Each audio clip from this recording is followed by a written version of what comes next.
As I mentioned before tonight's Planning Commission meeting, we have two public hearings concerning rezoning requests on two parcels of land south of the interstate from A1 to A3. I'll go through each of them. The first is a request to consider by Soon Erickson, representative of the Erickson Living Trust, to rezone the westerly 2.7 acres of land located at W333 S271 Glen Oaks Drive from A1 Agricultural District to A3 Suburban Home District. Tax key number is DELT 0841-030. Tim, do you want to provide a 3-second overview? Sure thing. All right. What I have on the screen is the location of the property in blue. It's along Cushing Park Road, just south of Abbott's Road on the east side of the road. We have seen, for those that have been on the commission for a while, we've seen a number of these come in along this strip. There's parcels of land that are typically 3 acres or just slightly under 3 acres that were created a long time ago. And so those properties were all zoned A1 at one time, and little by little they've been changing their A1 to either A3 or A2 or A3, partly because of open space and partly because of just to bring that lot into conformance with the zoning. Our A1 zoning now is 40-acre zoning. The A2 is 3 acre and the A3 is 2 acre. And so the request is basically to rezone this land from A1 to A3. It's owned by the person that lives on Glen Oaks that has the house. They own basically both properties. It was under one tax key number. That's been changed so that it's under 2 tax key numbers. It was always a separate parcel that was basically one tax bill for two parcels there. So that is the request. The zoning to the north is A3. The zoning to the south is A1, I think, right? Is that what I have? Can't see. And then on the west side of Cushing Park is A1 PUD, that's White Oak. And then to the east is R1, and that's Kelly Glen subdivision is all R1 lands there. So. Okay, this is a public hearing. Does anyone wish to speak at this public hearing concerning this rezone request? If so, there should be cards in the back to fill out. You can come up and speak.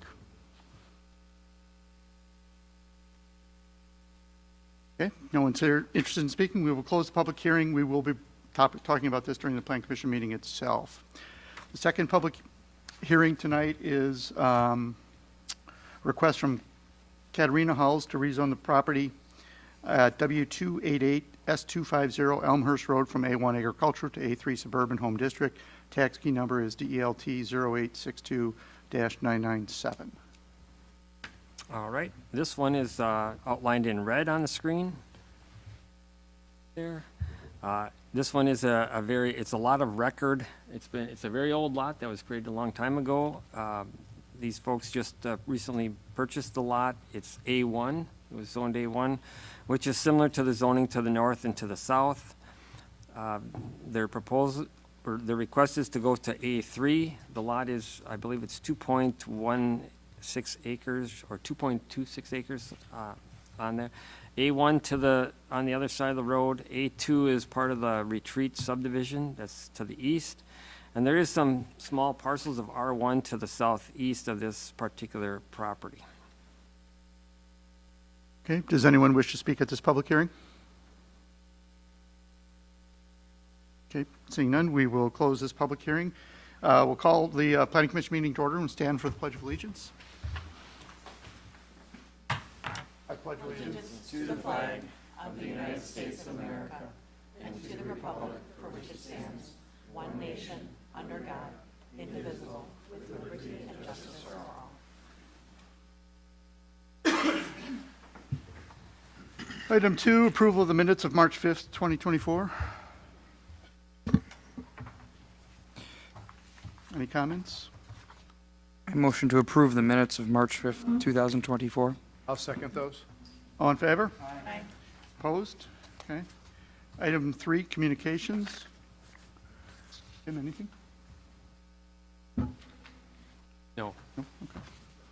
Item 4, unfinished business, none. Item 5, new business. A, consideration and possible action on a request from Suni Erickson, representative of the Erickson Living Trust to rezone the westerly 2.7 acres of land at W333 S271 Glen Oaks Drive from A1 Agricultural District to A3 Suburban Home District. Tax key number is DELT 0841.030. This was the subject of our first public hearing.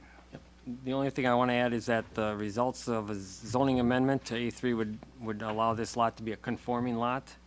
And so based on that and no comments at the public hearing, I recommend that the Plan Commission make a positive recommendation to the town board for a zoning amendment from A1 to A3 on the 2.7 acre westerly portion of the property at West 333 South 271 Glen Oaks Drive.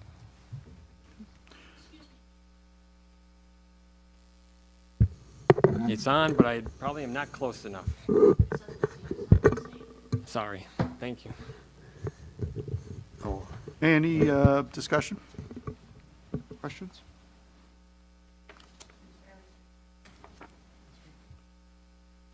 Had a motion? Now you raised your hand. Dang, nabbit. Let's see if I can do this. All right, I'll make a motion to approve the rezoning from A1 to A3 for the parcel of land located at W333 S271 Glen Oaks Drive. Second. Any further discussion? All in favor? Aye. Aye. Opposed? Okay.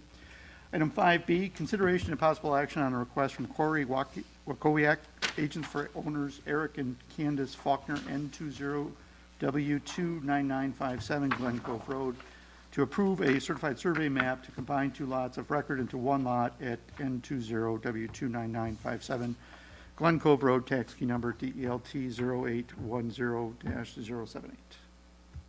All right, this property is located on West Glen Cove Road. That's the one that if you go Glen Cove Road north-south, this one goes to the west. It's near the far west end of that, on the south side of the road. This particular lot, this is the certified survey map that combines the lot. The previous lot line was an old plat, and that really it was split the lot into two. It was two 50-foot lots at that time. Someone probably, when they built the house, they probably owned both lots. They put the house right in the middle.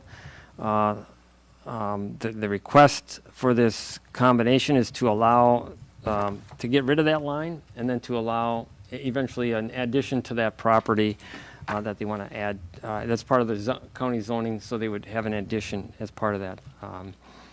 The survey has been reviewed by both the town and the county, and the surveyor has addressed all of our comments. And so I'm recommending approval of the CSM dated April 26th, 2024, for the combination of lots on North 20, West 29957 Glen Cove Road, subject to satisfaction of any comments from the city of Delafield, who has extraterritorial plat jurisdiction, and prior to the town executing the document.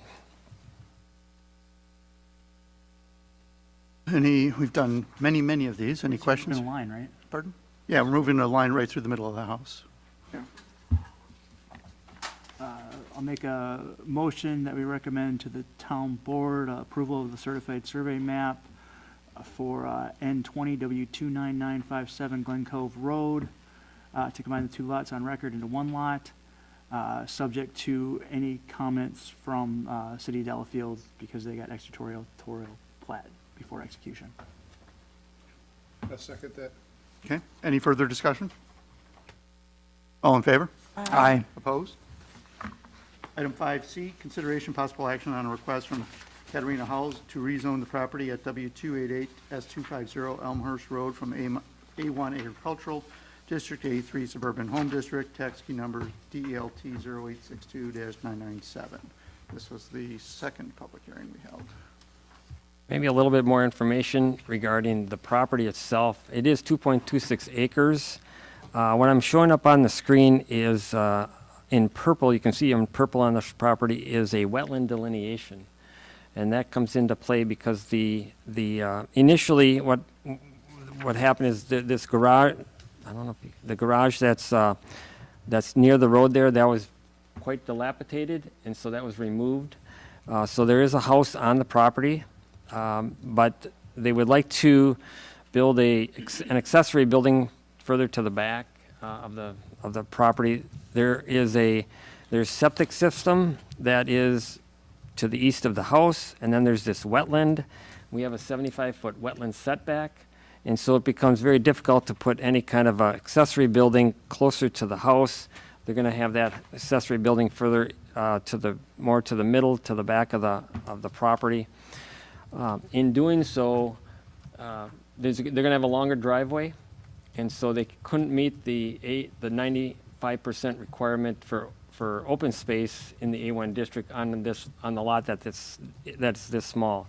By changing it to A3, it does bring that lot into conformance with the zoning, the lot itself.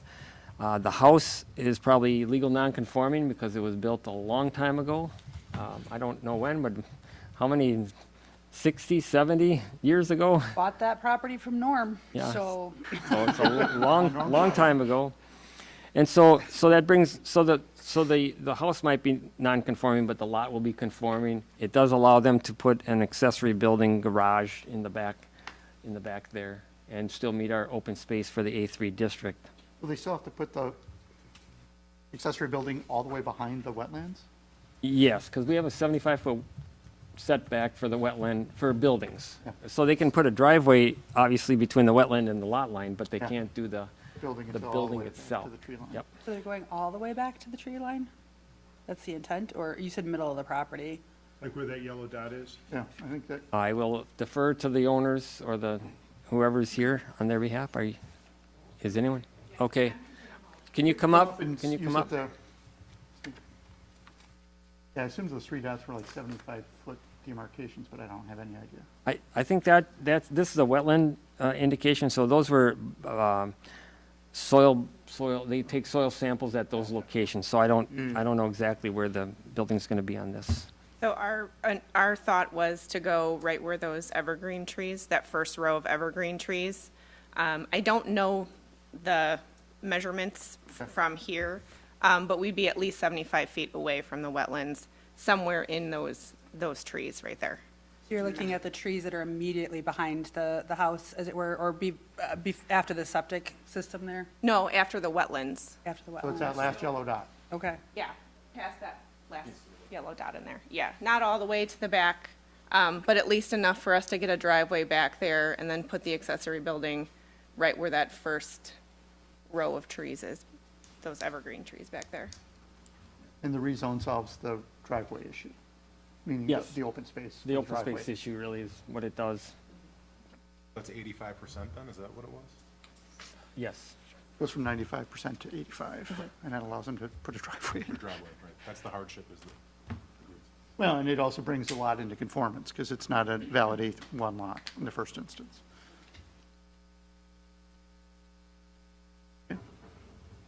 So with the driveway there, is that going to be an elevation increase? Because all that runs straight down. It's kind of a downward progression. That's a question for my husband. We were just planning to do gravel driveway, so just kind of run it along there. Yeah. I don't know I looked at the zoning, I didn't look at the grades. Topography. That'll come in when the structure comes in for a building permit. Yeah, and I think with that particular property, the only concern that you would want to address is with that driveway coming that far back. It is not uncommon that there is a extension of that. Granted, the wetland is pretty much contained within that purple area, but it does get past and in between all three properties that are there. So when we do have heavier rains, you do have water coming in from the property that is immediately to your north. Okay. And then, so you could experience some washout there, and if you are making a higher driveway up there, there's a potential concern that you're then containing some of that water that is historically run south on somebody else's property. In the past, when we've done other driveways on other properties before, he'll grade about 8 inches off, and that's where, he's not gonna make it higher. It won't go any higher. It'll stay with the current grade. Yeah, and I know you've already met your neighbor to the north there, so, But she's saying you'll have washout then if that's the case. Yeah, the wetland delineation company did mention that as well. He's like, it might get wet a couple days a year, but this is the delineation he just did a few weeks ago. I'd say a couple days a year, but Yeah. Today be one of You those would days. know. look at your property to this, or the other property to the south, it's not going anywhere. What happens if they build the building and then later the county changed the purple district so that it's within 75 feet? I'm assuming it's a legal non-conforming house or building? It would be legal non-conforming if that's the case. If the wetlands expanded and got to within 75 feet of the new Yeah, building. it would be legal non-conforming. The- We the have a building lot would be out there, safe. so it's legal to continue to that building, but anything new would have to meet the New 75 the new feet. setback, yeah. Could lose the driveway. If that purple rose in that, would you be able to put a driveway through the wetland? They or probably would have to get permits through the DNR to fill the wetland if they had to. Of our pay grade. Thank you. Thank you. Any further questions or comments? None for me.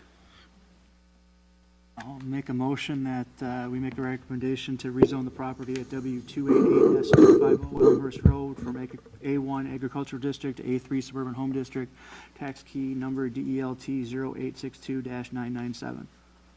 I'll second that. Any further discussion? All in favor? Aye. Opposed? Okay. Item 5D, consideration and possible action on a request from the Newman Development Agent for the Thomas Family Properties for the following items related to the Wellshire Farm subdivision. A, consideration of lot allocation. B, approval of the preliminary plat. C, consideration of specific development plan. And D, consideration of proposed deed covenants and deed restrictions. For convenience this evening, I asked Tim to go through all four of these in his summary initially, and then we'll discuss them one at a time after that. Okay. So the first item that we have is lot allocation. We'll get there. All right, for those not familiar, section 18.03 of the town code, which is our land development code, has a section in it that talks about development permits, and they put this system in place, I believe, must have been, well, it was prior to 1995. I think it was maybe in the 80s, early 90s, or I'm not exactly sure when, but that they did that because they wanted to control the number of lots that would be allowed to be built in the town at any one time, so it wouldn't overburden the services of the town at the time. So fire service, which was volunteer fire department, you know, the town, we didn't have a large town highway department, and so apparently they wanted to control how many units could be built in any, or given any one year. And so that code allowed 108 development permits to be issued. So every time a subdivision would come in, we'd have to do this analysis to determine whether or not they meet the threshold of 6 points to get the development permits. And then part of the point system was developed because if there were multiple developments coming in, then they could determine that the subdivisions with the highest number of points would get maybe the larger share of the development permits per that year, because if there were more than 108 requested. I've been here for almost 30 years, and we've never had like a competition on development permits. What happens is if we, in similar to this case, if 108 units or 108 permits are not issued in the previous year, that can roll over for 1 year. Okay, so then, for example, this year, there are 216 units available for us to issue permits for. Next year, it's going to be, if this goes through and we issue 211, if there's some certified survey map land splits, those get added in October. And then let's just say, you know, let's say they use up all 216. Then next year, there would be no rollover. There would just be 108 for next year if we would get another subdivision in. So that's a little bit of background. If you have questions on that, you can let me know. But what you received in your paper packets, it wasn't in the sent packets, was a lot allocation review that I did, and we go through 11 items. I'll go through them relatively quickly, and then we can talk about them. So sanitary disposal, they're going to have public sanitary sewer, so they get 2 points for that. In the code that gives you points that you can give. I mean, it will say if it's public sanitary sewer, you get 2 points. There are some that gave you a little bit more of a range of where it should be at. But a lot of them just said if this is the case, if you meet these requirements, then you get these points. Number 2 is compatibility with adjacent development. And in that case, when they talked about compatibility in the code, that talked about adjacent to existing subdivisions, municipal boundary lines, major highways, open space, wetland, and like the town land use plan. How is it compatible with all those? You could get up to 3 points for that.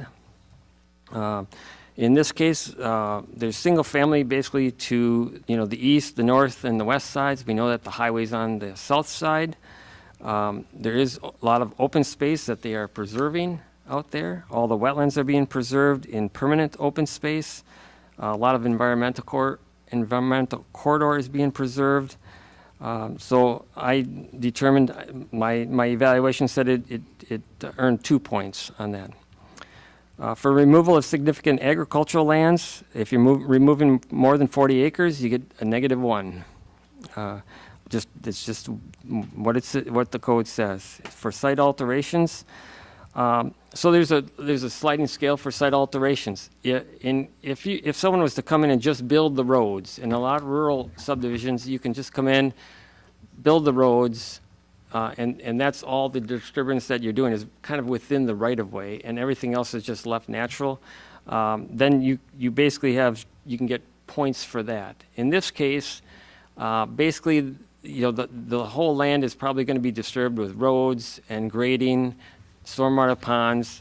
I'm not saying all of it, just the developable part of it. And so it didn't meet the criteria for any of the higher points, and so it's a -2. Surface drainage, it's going to be contained in curb and gutter and storm sewer in the roads. There's going to be stormwater ponds. Each of those ponds, we're moving towards all ponds being infiltration basins, meaning they'll be infiltrated. We've talked about that before. They've got some work to do to confirm that all that's going to take place, but the word from the county is that it's highly likely that all ponds will have infiltration, so they'll be dry ponds. So I gave that one 2 points. Density less than zoning requirements. There's a number of criteria about you get more points if it's less dense, or if you could do a one unit per 5 acre subdivision, you get more points for that. Things like that. This did not meet any of the criteria, so it gets no points. Substantial open space preserved. They are preserving approximately 50% of the open space, so they get 2 points for that.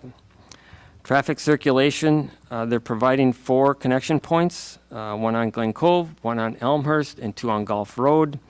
In essence, they are not, in my evaluation, they are not making this traffic circulation worse in the neighborhood. I mean, there may be more vehicles, but they're not, what would give them less points, what I would say, is if they were creating roads that didn't go through, didn't connect, things like that. So traffic circulation is adequate, and therefore they don't really get any points for just being adequate, on that. So that's why 0.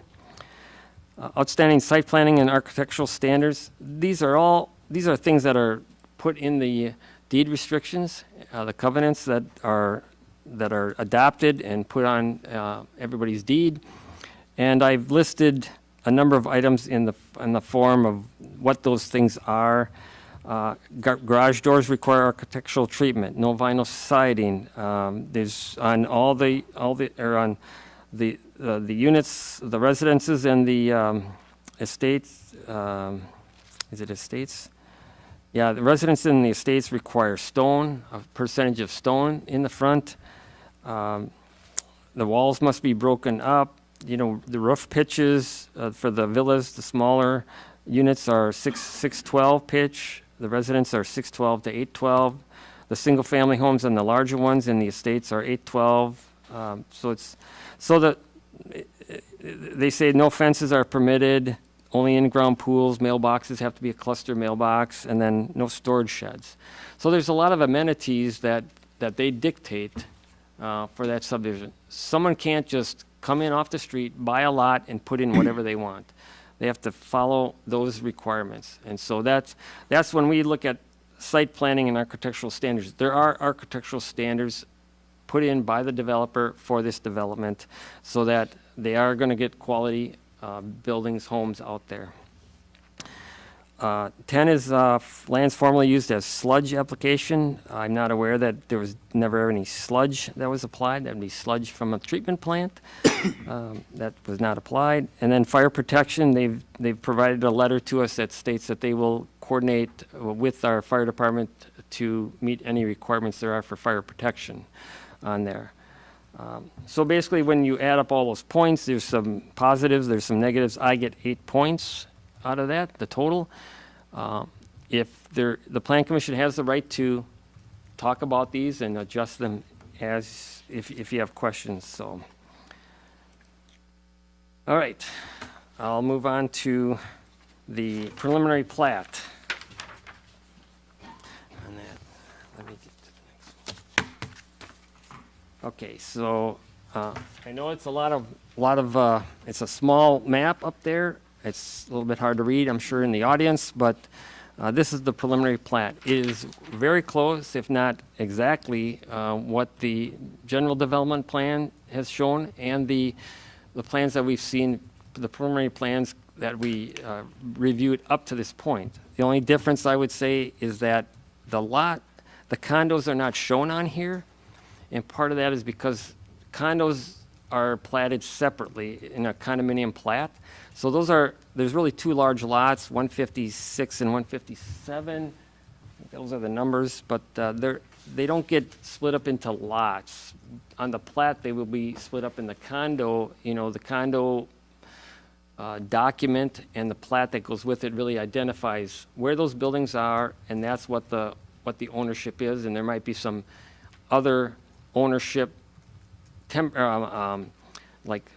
ownership that's just germane to that whoever owns that particular house for like the planting areas and things like that right around the house. And so they're called limited common ease elements. But a condominium plat is just a kind of a separate plat. It's not like a preliminary plat or a final plat. It's a separate plat. It's all regulated by the state statutes that we do. But that'll come back at some time. So this preliminary plat addresses, gives us the layout. It provides, some of the amenities that they're going to have on here, that things like paths, they indicate where stormwater is going to be. It gives you the idea of what the subdivision will look like. The key here is that once we approve the preliminary plat, and we can add conditions onto this, if they bring a final plat to the Plan Commission, then that is in substantial conformance with the preliminary plat, and a lot of times it's exactly the same, then that final plat is basically required to be approved by the town. You can't approve the preliminary plat and then when it comes to final plat say, no, we don't want it. We can't say that we don't want that number of lots or that layout.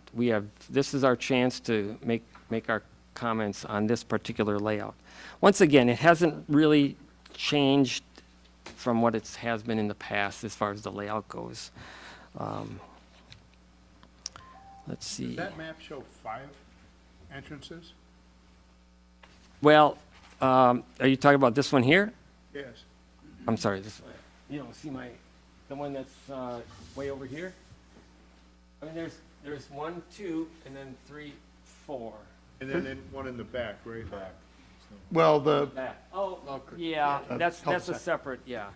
I don't call that and to me, that's kind of a separate extension of a road. So you can't get from that cul-de-sac, you cannot get to another spot in the subdivision. And So technically, there's also another access for the one farmhouse that's remaining off of, It's not an access, it's a driveway. it's a driveway. It's a driveway, so that's not, I don't count that as a public access. Yeah, It it's won't not be a right-of-way of any sort. It's Right, just okay. being a driveway off of Elmhurst on that. Let's see. So the plat is in conformance with the general development plan. The lot sizes and the widths conform to our PDD number 1 zoning district. The road rights-of-way are all 66 feet. The number of lots is 156, plus the 2 condo units on there. I'm making a recommendation that, that we approve the preliminary plat, based on the requirements that it meets the town land division and development control ordinance. The plat is dated April 30th, 2024. Subject to satisfaction of comments received from all review and agencies. We have not heard from the county. I think the DOT, no, I don't think the county would comment on Gulf Road issues. The DOT, I'm not sure if they get their chance to review it or not. It also goes to the city of Delafield for their extraterritorial plat review. There's also a couple of other ones that's in my report, and that has to do with staff and government approvals. It's kind of the catch-all, and it's kind of standard language that our attorney has requested or suggested that we add into each for preliminary plats. And let me just get to some of those, maybe not.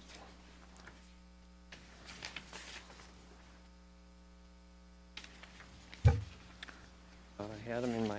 Yeah, it's There we go. items There 1 we through go. 6, yeah. I got to get my right page here. So, staff and governmental approvals. That's just saying any of the governmental approvals review is basically like all the comments that we get. We have to take into account.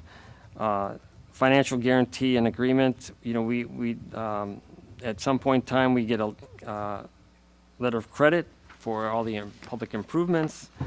That the deed restrictions get accepted, that they pay all the professional fees, and also that they pay any outstanding charges that they have. So it's kind of a catch-all for any outstanding items related to this. All right, we're getting there. The next one is the specific development plan. So as part of this, part of the process in our PDD number 1, we have to consider the specific development plan. And so on the screen, I show each of the items for the development plan and then just a brief status for each one. So the detailed site plan, and I think some of this, when I think of specific development plan, a lot of times I was thinking that it was, if we would have had a different type of development with apartments or something, we would want the specific plan for that apartment and the parking for that apartment or something, and or senior housing, and we'll have to do that for the clubhouse that they have. We want to see their specific site plan for that specific element. However, you know, for this, I've stated that we have the preliminary plat. It's a detailed plat. We don't have the condominium portion of the project or the clubhouse in specific detail at this time. Architectural plans for the condominium clubhouse. We have the condominiums have some architectural plans included, some elevations. The plans for the clubhouse have not been submitted. They only have, technically, the code says you only have to submit for the phase that you're going to build. Okay, so, and there might be there's going to be multiple phases to this project. So at some point in time, the clubhouse will come in for review and approval. Landscape plans were submitted. Grading plans, we have a grading plan that was reviewed and generally follows the drainage patterns that are out there right now. It still needs some additional review. detailed review from staff. Staff usually reviews the construction plans in detail, and so I have not gotten to all the detailed reviews of the plans. Final stormwater plan was submitted and reviewed by Waukesha County. They were going to make comments to the engineer. As of yesterday, they had some comments, and so I don't know if he's talked to them yet.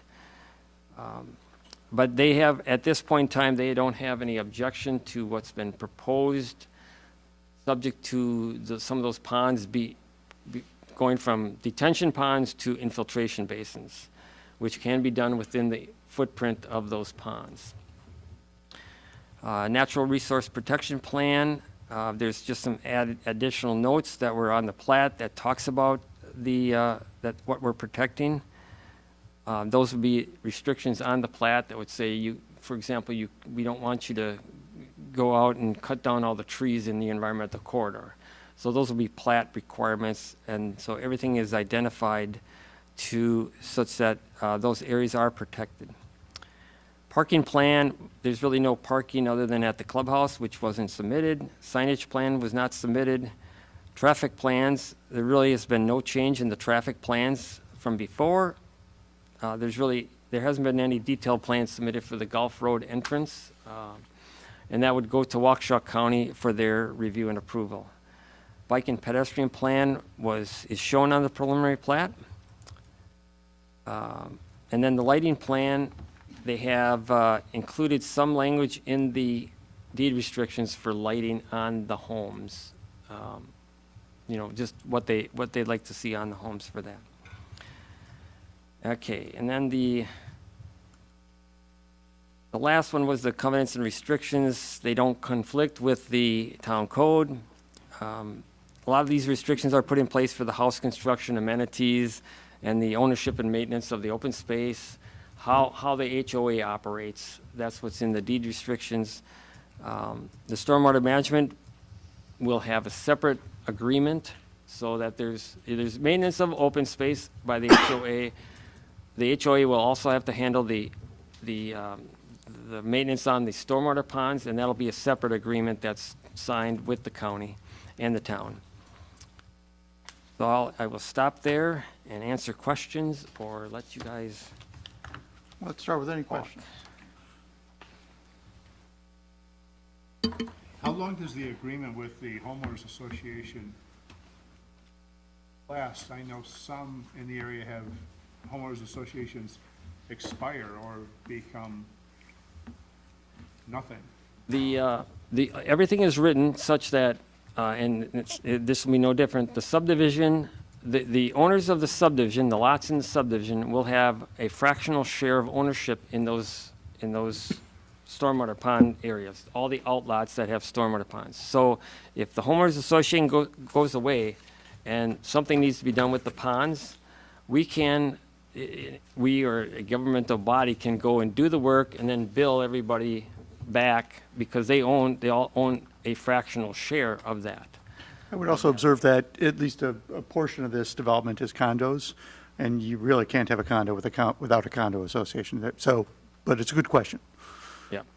So you're right. I mean, there's ones that they don't meet anymore because they're not reviewing architectural things, but they still are responsible for those ponds. And we can, government agencies can go after each, as a subdivision, they can go after them to do the work. And so we've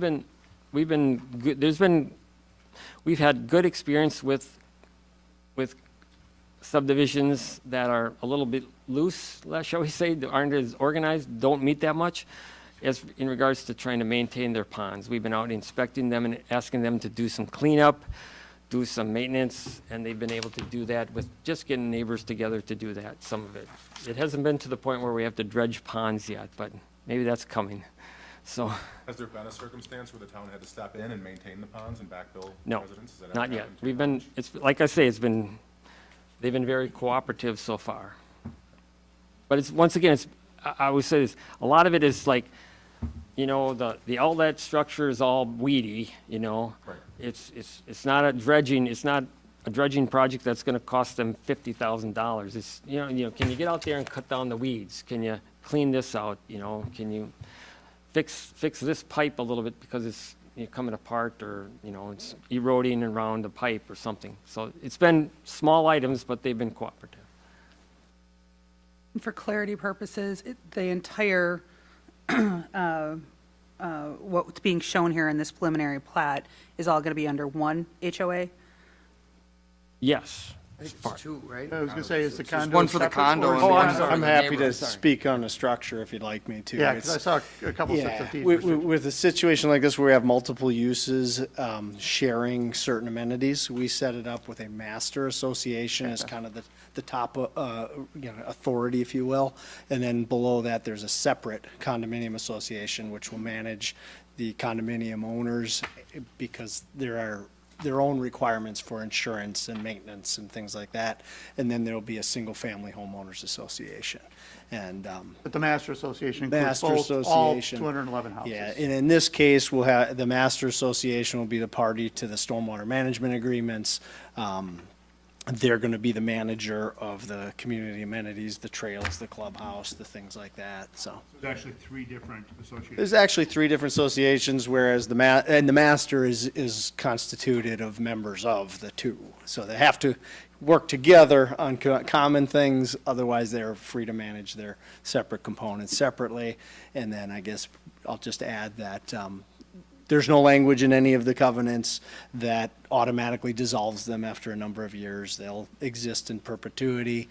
Condominiums most certainly will, because they have certain management and insurance requirements. And the state has taken a more proactive stance on homeowners associations. Agents are required to register with the state now, so at least municipalities and other people can have a contact, which wasn't always the case in the past. Is the Master Association the old Highlander Association? No, it'll be renamed the Welshire. So right now they're in a draft form, but we'll rebrand everything and rename everything Okay. Welshire Farm I Master didn't know if it Association. was shared with another neighborhood or Nope, something. nope, Okay. nope, solely for this neighborhood. So reference of Old Highlander will be removed? Yes, yes, yes, sorry. Typo. Well, I don't know. I mean, You know the source document. Any further questions for Tim before we begin the discussion on the 4 items? Tim, go ahead. Tim, you had the 4 recommendations, subject to government approval, financial guarantee, deed restrictions. But in your, in the notes, it also said, tree removal shall not take place anywhere on the site until improvement construction plans have been submitted. That one of the conditions you're also, Yes, yes, it is. okay. I didn't go through my recommendations, really. I just went through the, Oh, I wasn't So- sure because the bullets up there, it was just, Yeah, I that's the know. only one that wasn't on there, yeah, so I wanted to. yeah. I don't want to miss that one, no. Important. Back on the point system, Tim, Yep. for number 4, you have the -2 for site alterations. Can you reiterate why we came up with the -2 there again? Sure. The, just bear it's because with it's me a removing second. farmland, right? No, that's the -1. minus That's number 3. So number four says, if you're talking about these are the site alterations. -2 one. Yeah, so if there's, Number so the 4. way it reads here is minimum site alterations where only site alterations are within the right of way, you get 1 point. Average site alterations where not more than 20% of the area outside the street right of way will be graded, and not more than 10% of any wooded area outside the street is graded. That gets you 0 points. So we're encouraging, 0 or 1. And then it says, if you have substantial site alterations where more than 20% outside the right-of-way will be graded, or more than 20% of any wooded area is affected, then you get -2 points. There's no -1 option if it's intermediate. There's no intermediate So option. I mean, that's- basically, if you got to do more than the roads and more than 20% outside the roads, it's -2. And Tim's It observation just is, states there -2, so I didn't, mean- there's no interpretation by my part. can you say, I Well, mean, the only thing I'll say, when these were written, it was a long time ago, and most municipalities have gotten rid of them. It's impossible to meet that with current stormwater standards, because you have to gotta move the grade dirt- and you gotta move the dirt drainage to and make the everything. stormwater. It would be, yeah. the berms, the stormwater retention plan alone. It'd be impossible to meet that on any development anymore. Tim, or Brian, there's reference to an expansion area. It's defined as the remainder of outlot and it's left blank. I just couldn't, I couldn't make heads or tails of what you meant by expansion area. Sure, What's it yeah, referenced so that's a condominium term. So as Tim mentioned previously, there's two larger lots on here that will become a condominium. So a condominium plat, when it's recorded, gets recorded, not typically all, in this case, it's 58 units at once. It'll get recorded as, we'll probably record 10 units at once. And the reason being is that for financial purposes, a lender and lending institution, which most people are going to get a home loan, or at least a majority of them, you cannot get federally insured mortgages when there's less than 50% occupancy on a condominium. So you generally make them expandable. So you'll have, what we'll have here is, you'll have the Reserve at Wellshire Farm condominium plat. That'll be the first thing that happens. And then after that, you'll see the Reserve at Wellshire Farm condominium plat, addition number 1, addition number 2, addition number 3, until the entirety of the condominium is platted legally. And the regulation of the number and everything else is regulated by zoning and the site plan. So it's really just fulfilling what's part of the zoning. That's what it means by expandable. Because basically it sounds like otherwise the people couldn't get loans. It's very difficult. You would need really cash buyers, or the banks are forced to do portfolio type lending, which is unique in nature. So, I think the other thing that comes into play is, you can't, a lot of times you don't build it all at once because people want to get into them. So you do enough that people are getting ready to buy those, and then you do a condo so that people can start moving into those, and it's a platted, you own the land then. and in addition, in this case, when we build these, there's two different floor plans. So when you record a condominium plat, it's a duplex. There, you may have one floor plan on one side and one on the other, or two of the same with different elevations. When you plat it as a condominium, that part of that is locking in the lines, the boundaries of the unit as it's described. So as a builder, we don't want to plat all of them at once, and then leaves us some flexibility for buyers that come in and say, I like the X plan right here. Tim, that's not dissimilar to the toy box, Andrus toy box, where they're gonna do like a few at a time. Yeah. That's Yeah, what it's the same thing. They're gonna build. They're gonna do a few at a time, They're gonna right? build and Yeah, sell, they're gonna rather build than it, yeah. build 58 and then try Right. to sell them. Yeah, Yeah. I mean, Yeah. that's what we. I'll note these are for people, not cars.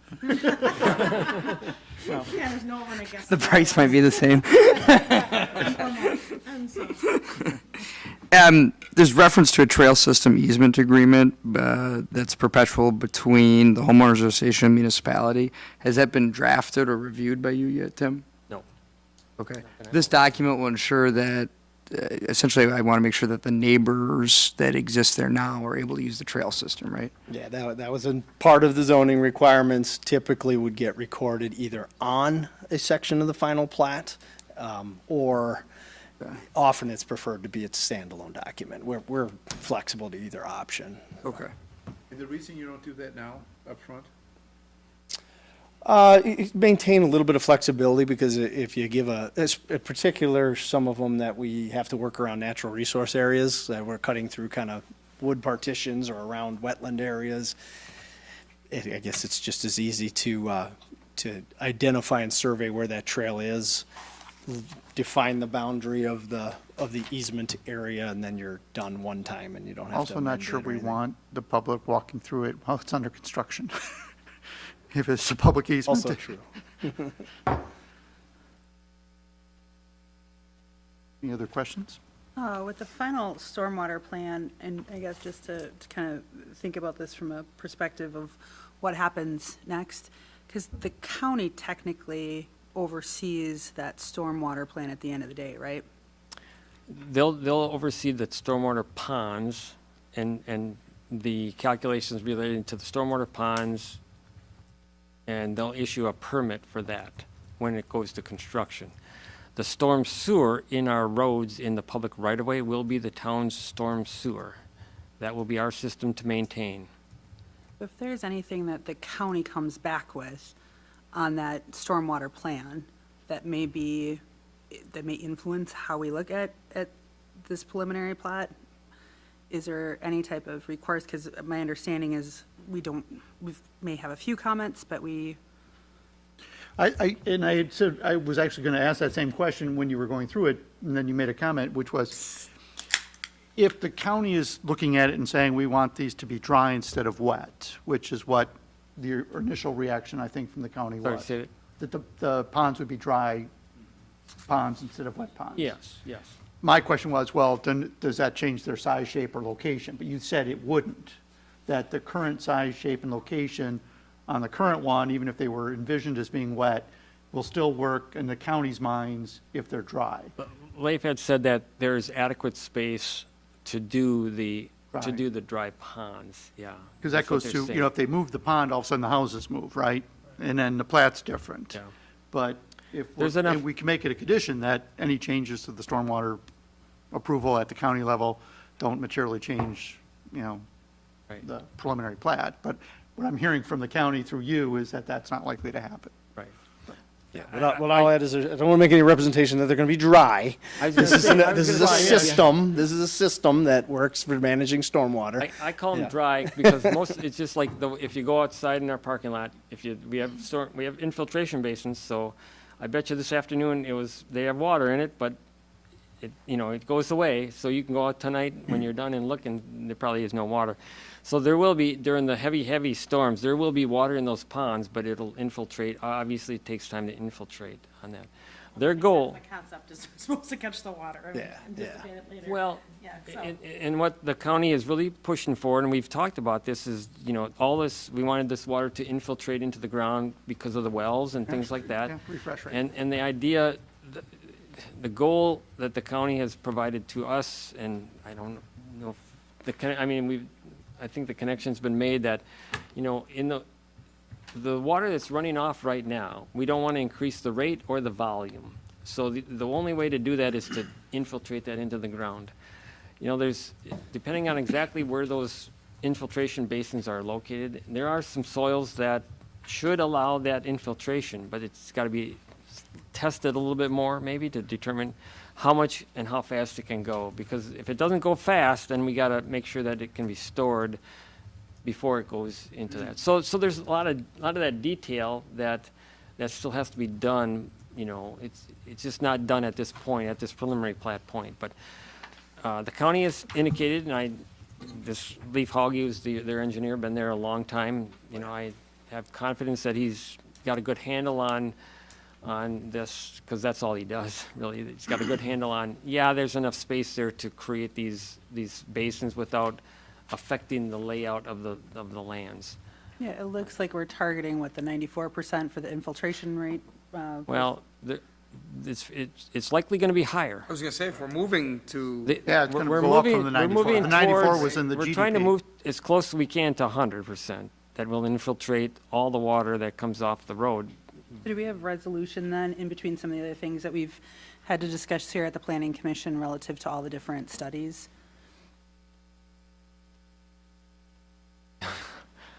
what was your question, Nicole? Say I'm that sorry. again. Say it Say that Well, we've looked at Collier, right? There have been questions. It's been brought up again from residents relative to the water studies in general. I don't think that we've ever really put it down in writing relative to the impacted drawdown on the wells there. So I'm just asking if, from a staff perspective, if we feel that all of that has been addressed, that there aren't any other contentions out there with regards to whether it be Collier, LPSD, Yeah.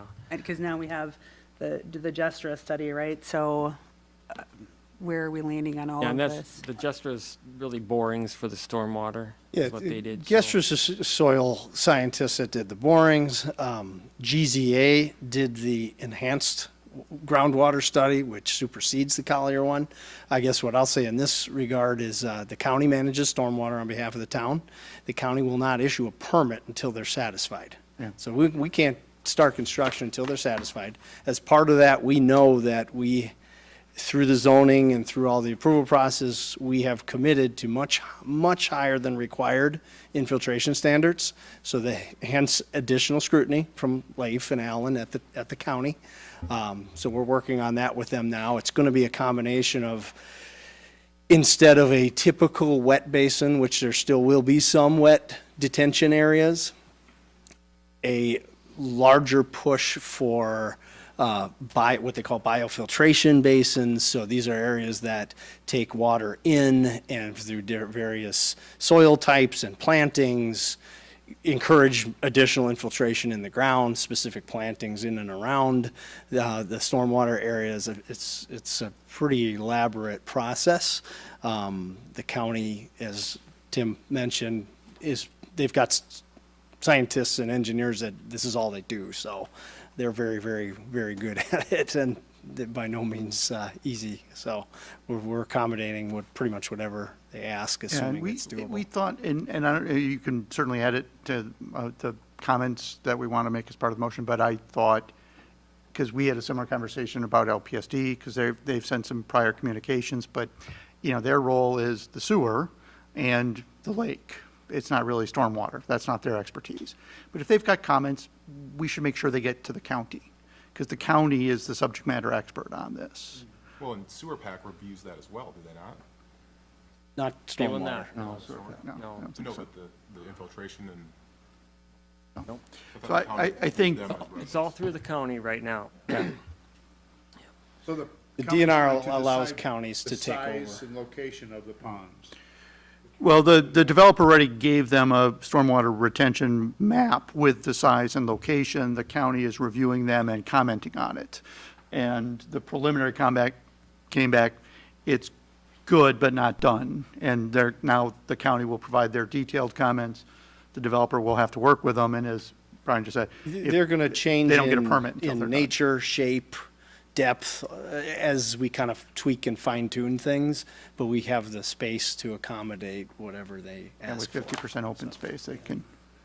Identify the space that we're gonna go through. We're just still working through the county on the details, and until the details are worked out and agreed upon, they're not gonna issue that permit, and work's not gonna get done, so. It's, And there, I mean, the Finer county points, means county and has an methods. ordinance, but that they have to follow for, as well as there's a state administrative code requirements. So there's a lot of regulations that have to be followed. And I mean, I think in talking with the county, they're looking to maybe find a way to infiltrate more water for stormwater, you know. I mean, the wet ponds would have been fine, but Leif Hauge thinks that there's a better idea out there to infiltrate more if we can. I mean, he's really, That's great. on behalf of the county, on behalf of the town, we're sensitive to the lake, we're sensitive to the issues that we've talked about in the past, so, Yeah. as far as that goes. Yeah. Your question was a little bit more about the water, are you saying about Wells? the wells study? Yeah, So- we had those questions that have come up in the past, right? From the last time that we met, was that back in January and even November before that, or December? So I wanted to make sure that at least from where you were from a staff perspective, Yes. that all of those issues have been Yeah, addressed or resolved. I think yes, we have determined, I mean, we are relying on the experts from, you know, the GZA study. You know, there's been other, I mean, there's a lot of comments about, you know, what will happen. I know LPSD had comments about what might happen there. But, you know, when we look at the whole of the comments, you know, we're relying on experts to say that this will work, you know. There's opinions out there. I think there's opinions from LPSD that say that, hey, you got to watch out for this, you know, this or that. But they're coming from more an opinion. This is my opinion that I think they're coming from more of an opinion of, oh, this might happen. You know, you're going to dry up, you know, something. But from the experts, they're saying no, we're not. So we're relying on the experts. I'm relying on the experts in that area. So that's where I'm at with that.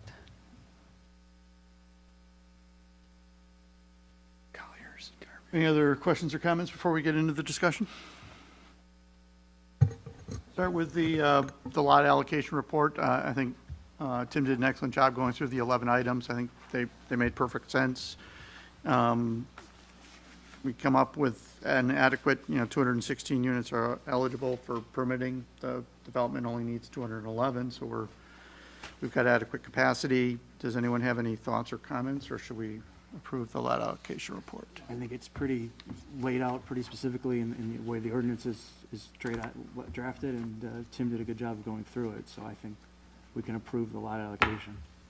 So I will move that we approve the lot allocation for Welshire Farms. Are we approving or are we recommending to the town board? We approve this one. Okay. Yeah, this is the plan commission item. Is there a second? Second. Any further discussion? I would like to make changes to the agricultural plan. Is that later or is that now? Is it included in the lot allocation? The -1 for loss of agricultural land is in the lot allocation, but Okay, we're just approving the scoring, is that right? we're approving the scoring up to 8, yeah. I got you. No further discussion. From me. What do you want? Something about agriculture that you want? Well, I'm not the agriculture, I'm sorry, the architectural is what I meant to that's- say. Okay, Thank that'll be item 2 or 3. I think 3. Any further discussion? All in favor? Aye. Aye. Opposed? Okay. Preliminary plat. So as Tim said, the preliminary plat is what's up on the screen now. He has 6 conditions he would like to have referenced in any approval of the preliminary plat. I had one comment, but why don't we start with other comments first?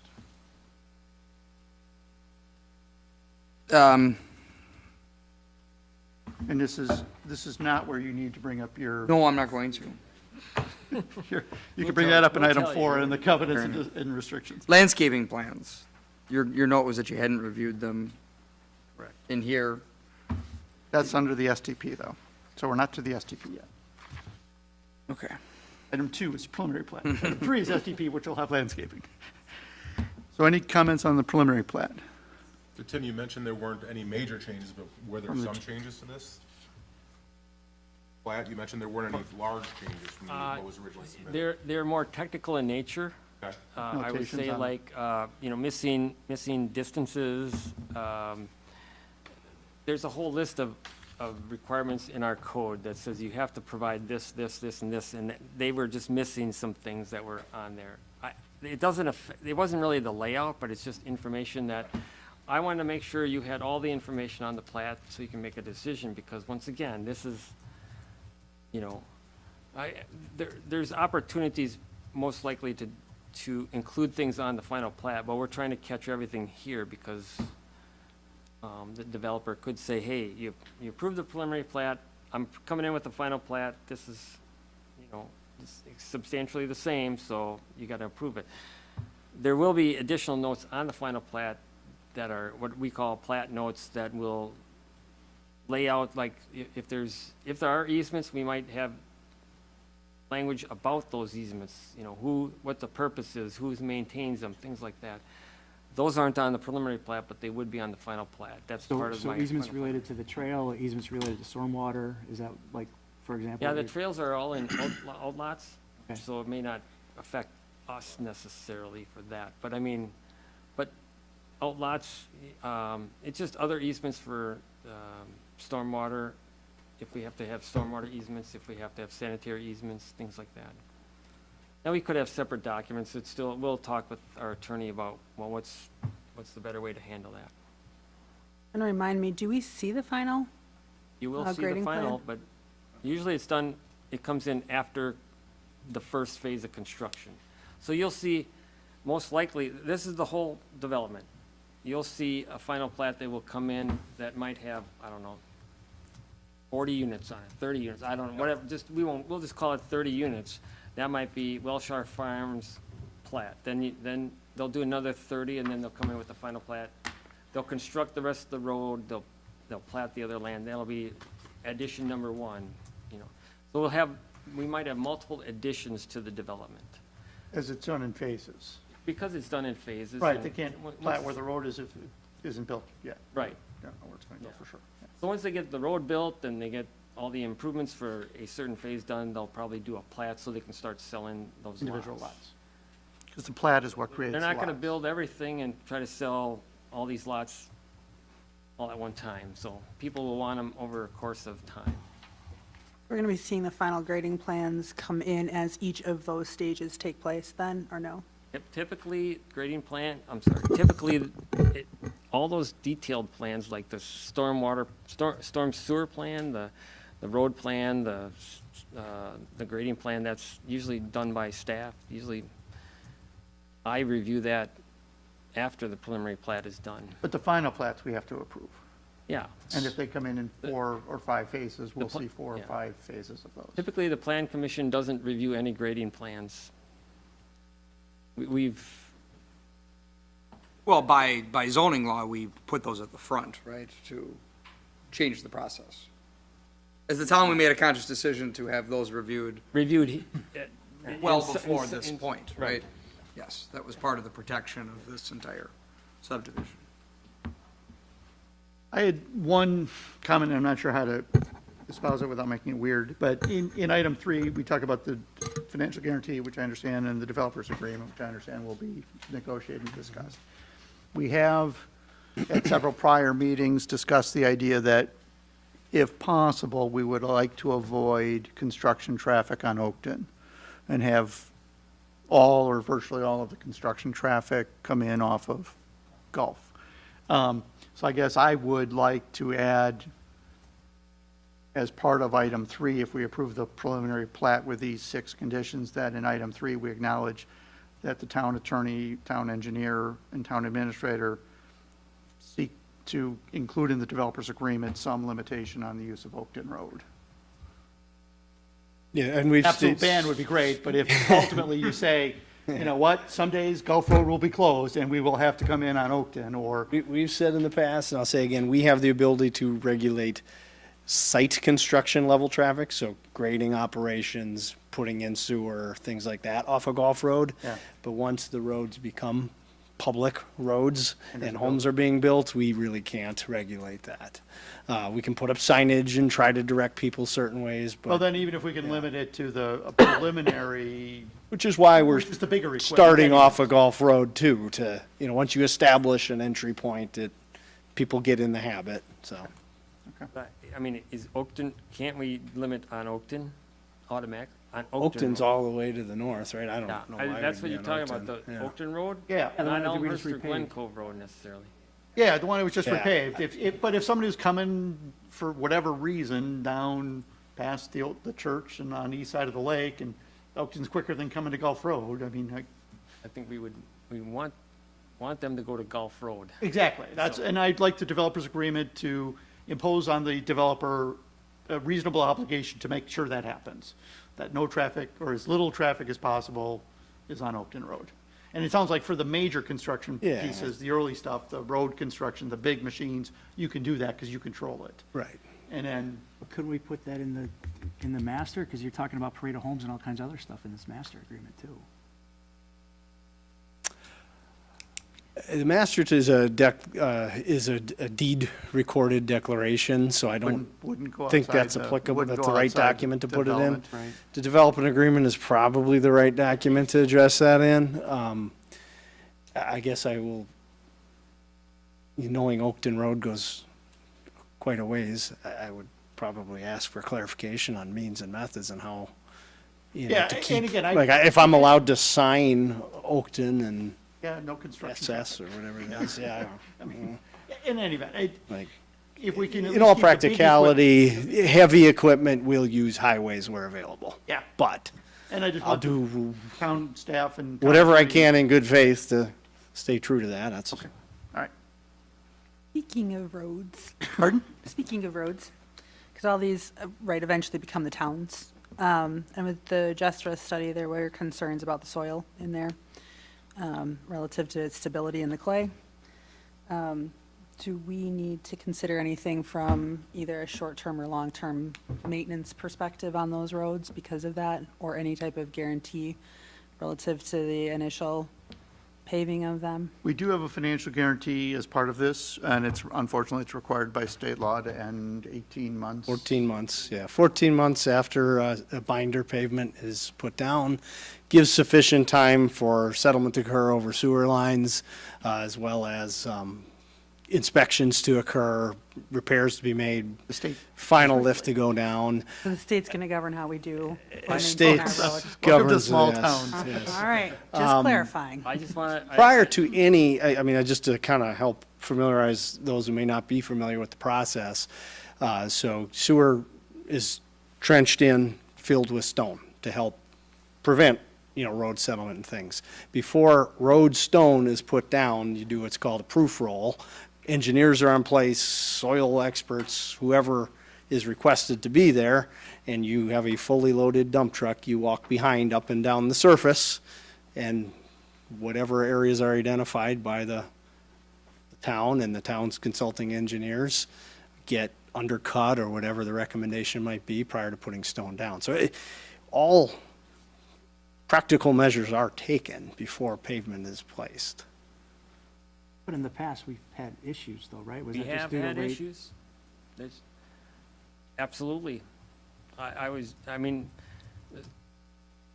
I'm strongly against 14 months, I can tell you that, but we're stuck. We're stuck. The state did not do us any favors by putting that law into place. And I think there was the lobby from a lot of the home builders out there because of that, and developers, but no offense, but I mean, that's what it was. They I'm didn't- grateful for the law because developers were left on the hook for years and years and years, and it was an impossible task to ever get a municipality to accept responsibility for a road, so that's a Well, I got a developer's call take from on the it. I can agree to city- disagree on that, but I mean, I got a call from the city of Delafield mayor asking why there was a bond up from the developer across the street from my old house. And I had talked at the planning commission and said, you can't put a passing lane on my yard, because they were literally going to take my yard.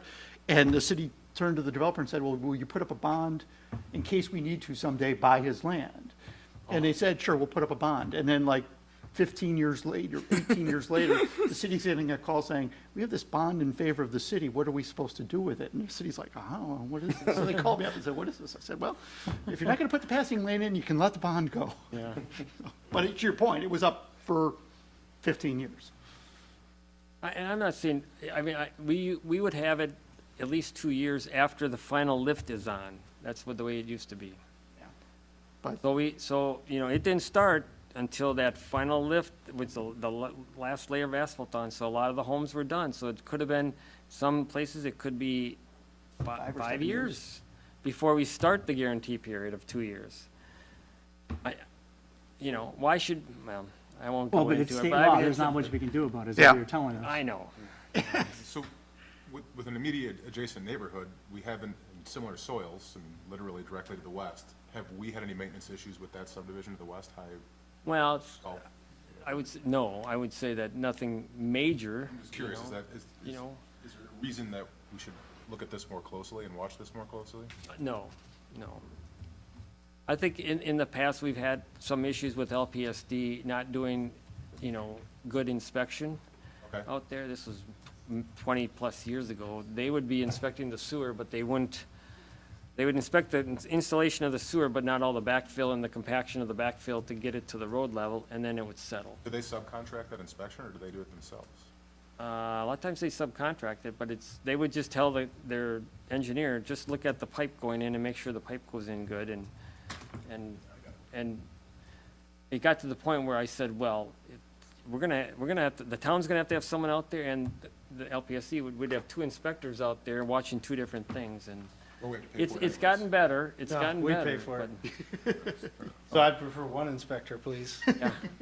But I mean, it's gotten better, but, because we're all a little bit more conscious of, hey, we Yeah. don't want this to fail, Yeah, We agreed. as a town, We because. don't want to pay for it in 5 years. Right. When does the state start on that one? Right, so if the state is dictating the amount of time that we have, does that begin after the last home is built, or is it all gonna be in sections? It's actually when, So the way it'll go is the roads will be cut in, they'll put curb, it's this curb and gutter, they'll get the storm sewer in, the sanitary sewer in, they'll put the curb in, they'll put the stone on. Now, this is before a house is built because, and then usually the binder goes on and then the final plat gets recorded somewhere in that time frame. The state And statute then they- just 236. hang on, just once, we won't let anybody build until the binder, the first like 2¼ inches of asphalt is on the roads. We don't want the trucks running on the gravel. And so usually that's, that gets done, the plat gets done, then we do, and as soon as that goes down, that starts the 14 months.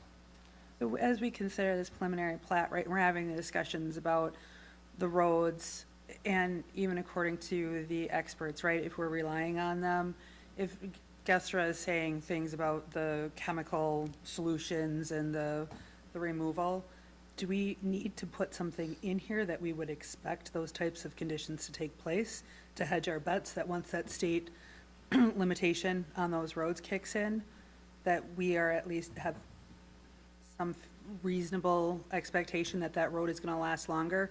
I mean, if we're already making concessions to say, hey, drive it in all off of Gulf versus Oakton or any of the other roads, do we need to pay special attention relative to that first entry point? Because if that's where they're all coming, right, the roads off of Gulf are going to get hit the worst first, and then you may have, subsequent degradation over the time period. Yeah. So hence my question about when does this start?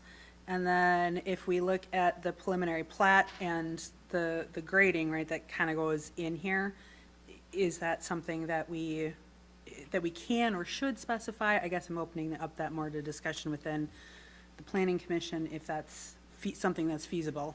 So what are you saying that we would specify that? So in the Just that they Because take the final- that they take the recommendations from the soil consultant and put those into, yeah, grading is not necessarily my full expertise, but as I read that particular report, they were looking at, based on the soil that is out there right now, that there are chemical solutions. And I think as they talked about the chemical solutions, right, they're talking about the fly ash, but then they're also talking about a substantial measure of cutting out some of that existing soil, putting new in, which does of course lead to, some concerns as far as the settlement. But I don't know if we're looking at other things to be considered, is that something that we should be adding here? I would say not, only because I think we'd have control on how the road is being built. I mean, if it doesn't pass a proof roll, and they have to cut out soft spots, then they have to continue to cut those out. Once again, it gets a little tricky, like the entrance there, if you put the binder down and you go 14 months, we don't have any money behind that. We still have a post 14-month guarantee, but no money behind it, which is, Yeah, but it's 14 months difficult. after the binder does, they're never going to get another plat approved if there's a problem. That's fair. well, we can't deny them maybe, but we can. Well, we put could it- ask for collateral. Or there will be collateral for the next phase of the roads. Right? I mean, if there's a guarantee for the whole thing and they give us collateral for the first quarter mile, the entrance, then they got to give us, and then 14 months goes by, that collateral gets released, but then they got to put the next road in. They got to give us more collateral again. Collateral for that road, but not. Well, but for it's them. all the collateral backs the guarantee, and the guarantee's for everything. We'll talk to the attorney about that I'll one. make sure Eric gets that, because that's pretty easy, and But Yeah, I- so there's, As far as the road construction goes, I mean, I think there's enough, I mean, hands-on oversight. hands-on between Donnie at the highway department and our firm, or, the engineer, to kind of make sure that it's done properly before we accept it, things like Put that. in all the roads at once, or are you gonna do those? oh, in it's phases? phase by phase. By phase by phase? Yeah, the town has specifications as to how a road profile is to be built up. So that has to be followed, has to be inspected by the inspectors on site. Surety, I know our developers agreement, which is being reviewed by the attorney right now, allows for post-completion surety. We are a developer that have never had to be shut down by a municipality. We've developed over 5,000 lots. We know we're going to be here for multiple phases, so I'm open to conversation on post. Warranty starts on, like, phase 3 once you do that, not. Yes, phase by phase. So the clock starts and as the state defines it is substantial completion. That's the term they use. And it's outlined in State Statute 236 if you care to read it. Substantial completion is the installation of binder asphalt. And then a 14-month clock starts. It's typically 14 months because that takes you through a freezing and thawing cycle, and it goes through traffic and other things, and, you know, it gives a reasonable amount of time to allow for settlement and other things to occur. So that can be fixed while the municipality still holds a letter of credit surety to ensure that that happens. But even after the 14 months and the letter of credit expires, if in 24 months you're doing the top coat, you're still there and Donnie's still there, making sure it's done properly. And if there's any damage underneath It has of to the be binder, repaired we would say, you gotta fix that before before you the, put the top you on. know. I just don't have any Collateral if they collateral don't. to, you know. So would we be going back and looking at any of those roads, right, if we're starting in at Gulf, working our way out, if there's damage due to those construction vehicles coming through off of Gulf onto that first road, are we able to make those repairs or hold that accountable? Are you saying on Gulf Road or But on the Gulf's a interior county road? highway, they will take a bond of I their get it own. on Gulf, but you've got the roads Yeah, that are connecting going- into the subdivision. Yeah, let's just say that gets, let's say they put asphalt down, and that just gets beat to pieces because you're going into all the other phases. Then we would have the right to, at the time the final lift goes on, to have them repair that. It's just that we don't have a, you know, if they say, no, we're not gonna do it, you know, then I don't have money backing just to go and get the money to go do it ourselves. Don't say that out loud while he's standing there. I'm gonna say, we're just- Except for future phases, I mean, assuming we're not talking about the final Absolutely. I mean, phase. A judgment and a And lien on then all the we're- lots built that haven't We're, sold yet. we're a very reasonable and Own the respectable 100 houses company. in there then, too. Yeah. Yeah, at the end of the day on this one, right, if we're taking a certain stance on roads that are coming in, right, you've got all your heavy construction or equipment that's moving in, it does beat up a road. And then 14 months passes, we're stuck on the hook, as it were, for whatever that road looks like, right? Let's say there's a sinkhole, pick your We're worst not. case We're- scenario. They're on the hook, we just don't have cash collateral. Yeah. They're still legally responsible to fix the road. Okay. We And do unless put they're the bankrupt. Final layer on. We'll get it done. It's seasonality, so before the 14 months, typically before 12 months, just to allow time for inspections and repairs and other things to occur. Final lifts of asphalt are a little more sensitive to weather, so you need to get them down while the temperatures are still a little higher than when you can do binders, so. I think it's- I guess just a practical comment, if they're selling new lots and it looks like, I wouldn't buy one in that lot. I mean, I would question, I'm just saying it behooves them to fix it in some respects. Careful. Because, That one house that we looked at earlier on that zone, that's not as pretty, and that went over market price. So there's definitely a generation of people looking past some small minor defects. no, well, sales without inspections, but I'm just saying in general, if it, you know, if someone's building something for you. Yeah, spending and in the money. same right, you can put a marketing gloss over that too, like, oh, that's gonna get fixed, but then from a town perspective, we're still on the hook for having to repair that afterwards. Yeah, and I'm just saying, I don't think we're on the hook. I mean, we're on the hook And if they're that's bankrupt. really what I was after, right? So, you know, I that's my greatest concern, is that there's always the marketing and the gloss that you can put on some of that, especially during early construction. And then, you know, documents are signed, things go away, but the town is left paying for some of that. And I think under some of the current concerns about how we keep our budget together, right? If we can avoid that cost, that would be absolutely excellent. Oh, absolutely, yeah. So I'm glad to hear that that would not be the case. Okay. so we need a motion, We're still in preliminary plat. yeah, motion to approve Does the that preliminary. include the sewer, or is that the specific development plan? Preliminary plat does not, no, the Okay. preliminary plat is this, the document that. Just showing where the lots are and the Yeah. easements, okay.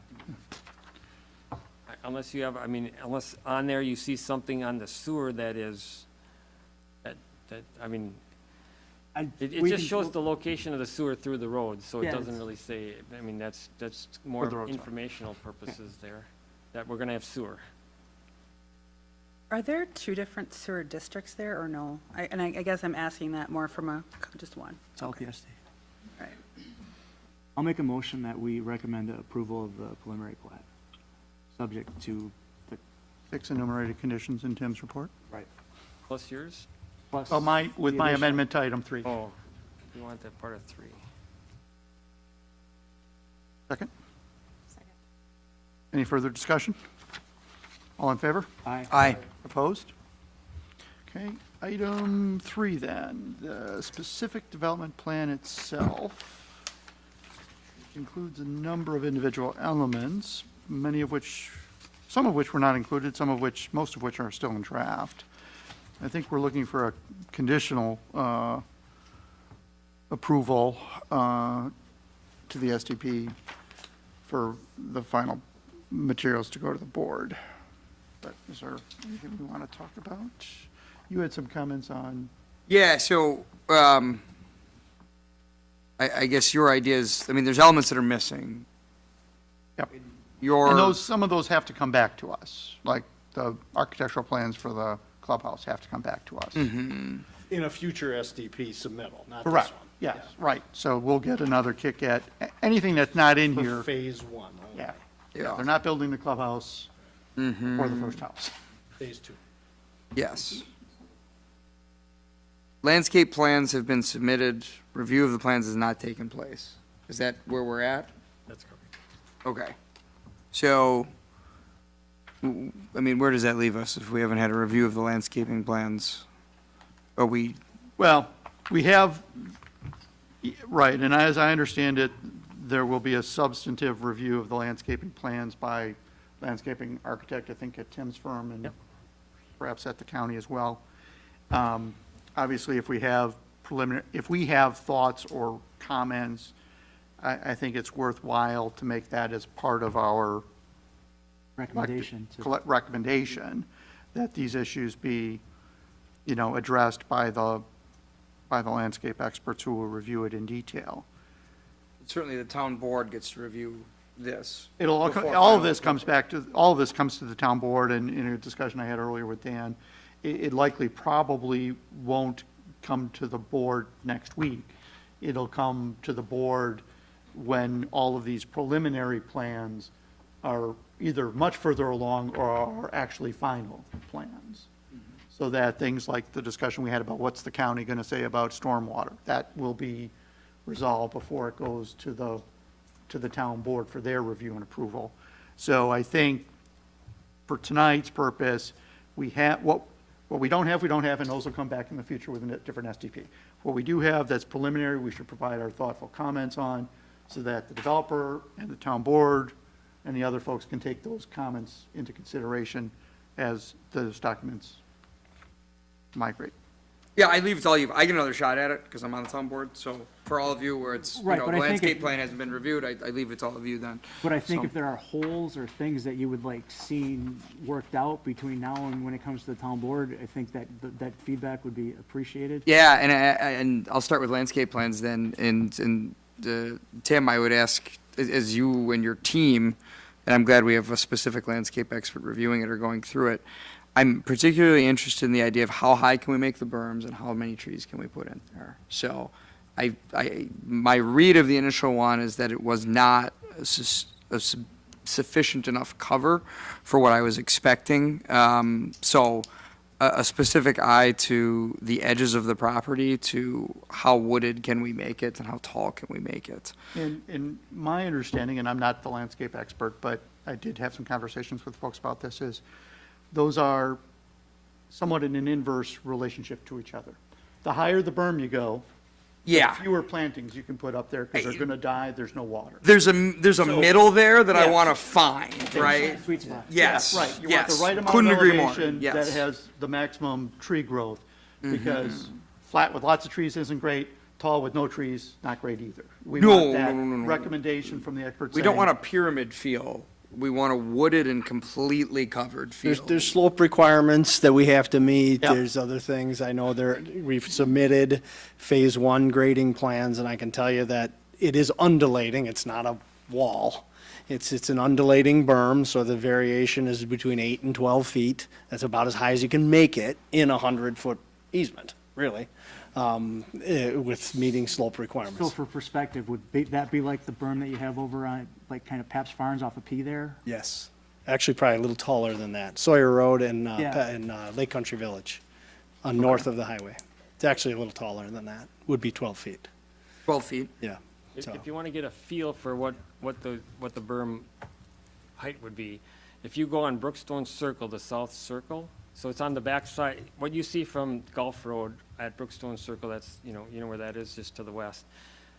It looks really tall, because it's got a detention basin that goes up. But if you go on the other side, that height is about 7 to 9 feet. Okay. Based on the contours. I just looked at contours on the GIS, and that kind of gives you a feel for where that berm height is. And they have a good amount of compared to the road. growth that is directly on top of the berm for the Brookstone Circle, They as do, I yeah. studied Yeah. it, They right? do, They yeah. have a lot of pine trees on. A lot of pine trees. That have been there for 20 We years. used a landscape architect that's Yeah. local and very familiar with Wisconsin, Midwest flora, fauna that can survive here on certain areas. Yeah, I So think we the- emphasized evergreen plantings, and you'd have to really dig into the species there, how big they get, because they're placed based on mature growth. Right. What you don't want is to plant a bunch of stuff and then it will kill itself off if it gets too tight.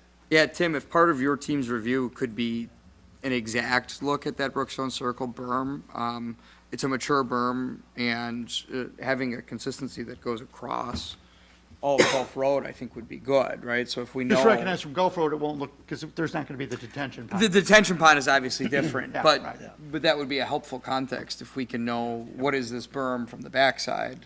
And obviously the setback is a little different, but I think that would be a good part of the study to know what consistency we can have across all of Gulf.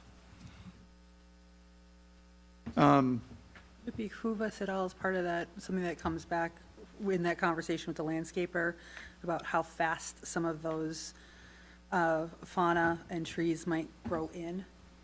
I think there were, right, if you're starting out small at, what was it, 2.5, right? That's not quite, that's kind of a toothpick. So if there's an expectation of, and what we may see initially is an expectation of how it will grow, but initially starting to have that idea of what it's going to look like. And I don't know if again, I think we need to defer to the people that actually know how these plants grow, but, what I was told is if you do the bigger trees right at the outset, they have more difficulty getting the roots in, and they won't necessarily start to grow as quickly, or they're more likely to die. So it's, again, I want to say it's the balance of, you want the biggest trees that will root quickly and grow quickly. Yeah, and also just a clarification, I think somebody said 2 to 3 feet height. Evergreen specification is typically 5 to 6 feet tall. Caliper. Cal- And 2 to 3 inch- caliper, yes, 2 to 3 caliper. caliper. A 2 to 3 inch caliper deciduous is usually at least 5 to 6 feet as well. And then it's mature enough to transplant and be So successful. Brian, you're saying day one, it's a 5-foot tall tree? Typically, at the Give or average, take. you're gonna be around that 5 to 6 feet, yeah. On a 7 or 9 foot berm, Yeah, or A 10 7 to or 12, 9 foot or a 10 to 12 foot berm, potentially. yeah, 8 to 12, yeah, 8 to 12. whatever. Yeah. For the landscaping plan, what is the order of installation of the berms and the trees along Gulf Road? Has that been contemplated yet? Does that happen day one or day year 10? Phase by phase, I will say. So the first phase involves the western part of the neighborhood and wrapping down Glen Cove. So that berm would be constructed with grading operations.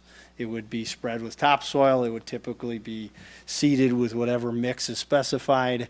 And then we typically will wait to the fall of the year to plant the But it's, plantings. but it's, Yeah. like, as the road goes in, I mean, that. It would go in with that phase or within the seasonality that allows in that phase, not years Not afterwards. waiting for the 12 no. houses to be built, you're doing it before that first house is built. You're not using the dirt Yes. from the basements to build that berm, you're bringing it. No, we're That's- doing our that's best good. to balance, build the berm and the roads and the lots all with And what we got there. for Glen Cove, it's obviously a two-sided berm. For phase one, you would include Golf and Glen Cove? Mm-hmm. Okay. And for the conversations that you'll be having with the landscaping experts, I know they're talking about the evergreen trees or evergreens, which is a popular choice, but there's also the existing blight that's out there. So as we consider what type of evergreens are expected to go in there, not that we're creating this beautiful berm and putting in evergreens, and then the next year, it's being burnt up from the bottom because of the blight. Okay.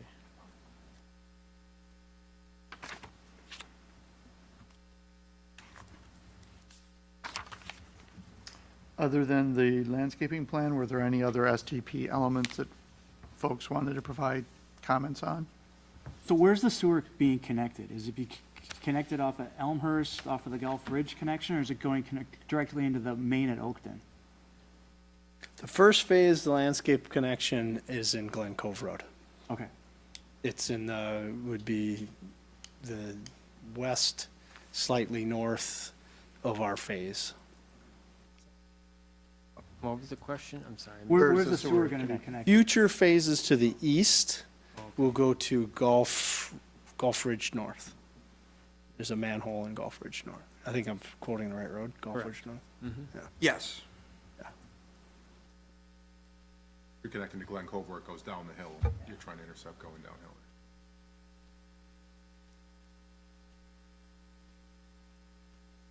downhill. Those are the closest manholes.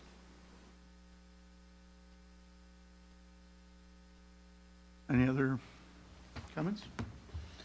Again, we're not doing a formal, we're making a recommendation, first of all, and then it's a conditional approval. And then, as I said, when it gets to the town board, hopefully they'll have final or near final documents.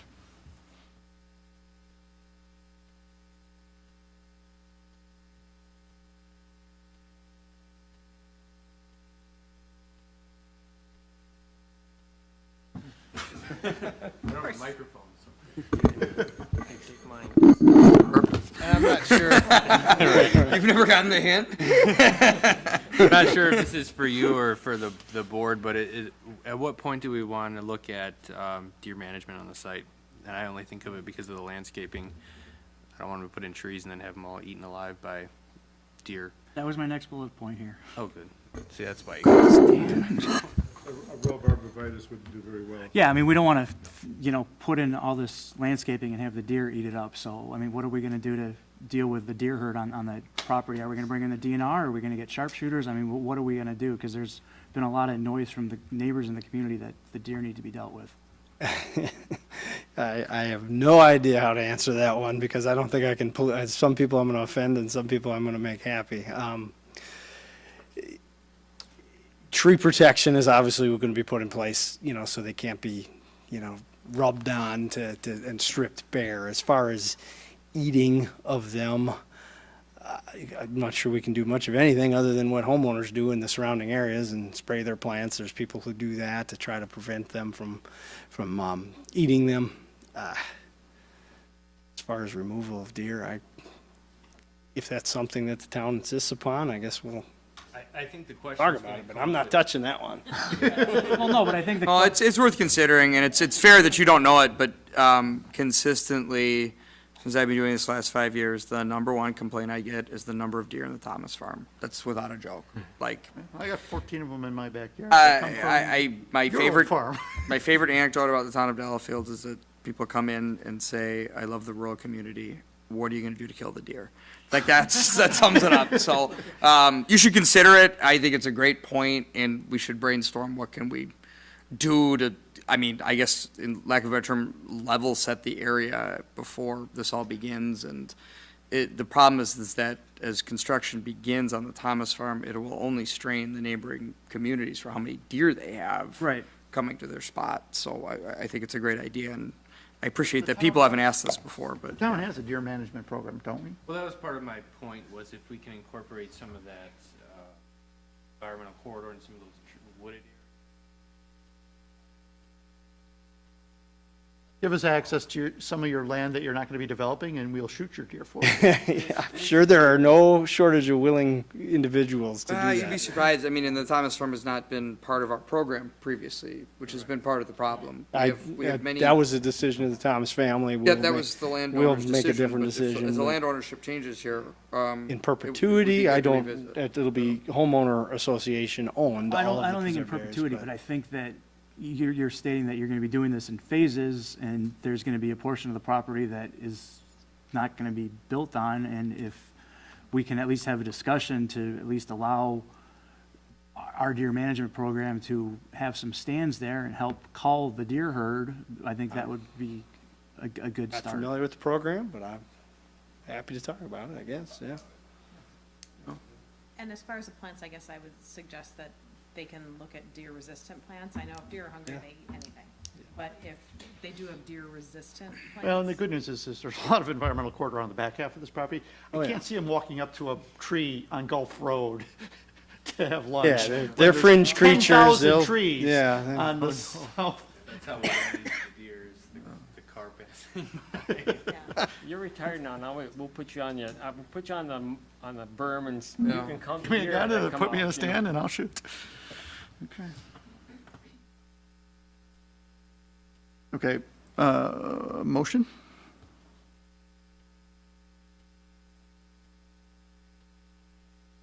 We're okay with the architecture, talked about the deer, talked about the landscaping. Can you explain the thought on the lighting in the covenants as far as the coach lights and the post lights and the thought there? Because there's concern of light pollution and. Yeah, we're trying to seek a balance of, lighting that keeps it a safe community, but not obnoxious lighting that makes it just a glowing area. And by doing that, we aren't recommending or requiring any sort of permanently dusk till dawn on fixtures. However, as we know, a homeowner will make their own decision as to what lights to leave on all night. We put some information in there about the number of landscape lighting and things like that that people can utilize around the home, trying to limit that to You're a going to have no practical amount. lampposts, right? No lampposts, no. Okay, so you're talking about one or two porch lights, and then on side entry garages, one garage light. Typically, yes, yeah. And those can all be turned off at night, or left on at the owner's discretion. At the owner's discretion, yep. But if we don't have an ordinance to regulate residential lighting, which we don't, how, Well, we're just saying, if their proposal was, every house will have a lamppost and every house will have two dusted-on lights on their garage, we might say we don't like that as a deed restriction. fair enough. But the deed restrictions basically only require a porch light and only require a garage light on the side entry garages. Well, by code, you have to have those anyways. Yeah, so, We'll say, in other neighborhoods, we have required a dusk till dawn fixture or fixtures on the house. In this case, we've made it optional. If there's a language change that you want in there, we're open to it. and that's actually in the fourth item, because that would be in the Yeah. covenants and restrictions, is where that is, but it's also in the SDP, so. We have it optional as to whether or not they need a sign on the subdivision signs, right, the entry points. That's not in the materials they sent to us. I don't know any subdivision in the town that doesn't have a It's a in the monument sign. landscaping plan. Was it? Yeah, they have signs. I saw there's like a. Yeah, they just haven't submitted them for approval. Oh, got it, yeah. And those will have their own lighting? I would prefer to have a lighted sign of some sort, whatever the specifications are, typically an uplight or two, is all it is. Helps identify the entrance to it in the dark. Is it only on Gulf Yeah, I that you'll have that? Not on the Oak Yeah, Creek? primary entrance is on Gulf. The only thing I would say is for most of our, or for other streets that have, that our code actually says for streets that, where a subdivision street meets an arterial or a county road, that you should have a light. Yeah. So we do have one on, if you go up Gulf Road from Maple, there's a light at High Bridge Road, I think it's called, right on top of the hill there. I don't think I can't remember if there's one in Light at Glen Glen Cove or Cove. not. Street overhead at Glen Cove, street light. What's that? Is it overhead at Glen Cove, a street At Glen light? Cove, yeah. And so typically that's where we would put another light, like That's a at town those light. entrance. What's that? Town light, though? Not a Well, we town- can, I think we Cove can is, but not the require subdivision. that, a light there, But, if but you're the not coun- talking about a sign light, you're talking about a 20-foot light post. like, with a yeah, light, like, a it's street really, light. it's really a light, so, oh, sorry. Weather? Oh, it's a- Tornado warning. Can we all just say their alert system works pretty damn well? Here? Notice mine didn't go off because I turned that feature off. Yeah, mine- I'd rather sleep through it. Everybody else has got it, so. You're lucky you weren't home, you would have died. Pretty internal, huh? I don't know. But you're not suggesting you want a street light there.